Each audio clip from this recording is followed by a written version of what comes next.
Voilà, nous voilà en direction vers le Golfe, vers Gaspé, vers les îles de la Madeleine, vers ce magnifique golfe Saint-Laurent unique.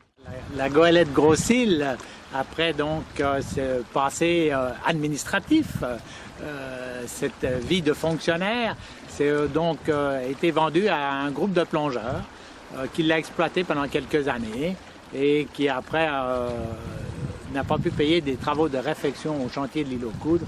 Et c'est un particulier de la ville de Saguenay qui l'a racheté.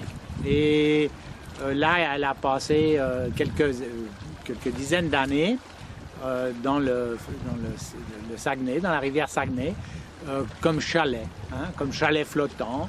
Quand la société de la Goélette Gros-Île l'a récupéré, il y avait des travaux extrêmement importants à faire et nous avons commencé cette série de travaux que nous avons menés à bien jusqu'en 2003. Alors là, à ce moment-là, la goélette était en parfait état au bassin Louise, rénovée d'une façon exemplaire et prête à fonctionner. Nous avons été contraints, suite à certaines circonstances et la maladie, à la poser sur le quai, ce qui nous oblige actuellement de la remettre en état pour le bénéfice des Québécois.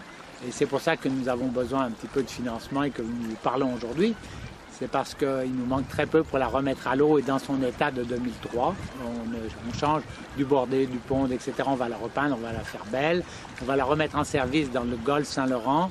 Pour votre plaisir, pour notre plaisir, c'est un joyau unique qui a été reconnu par la Fondation du patrimoine française, qui a été reconnu par l'European Maritime Heritage, qui est la plus grande organisation à flot de navires historiques.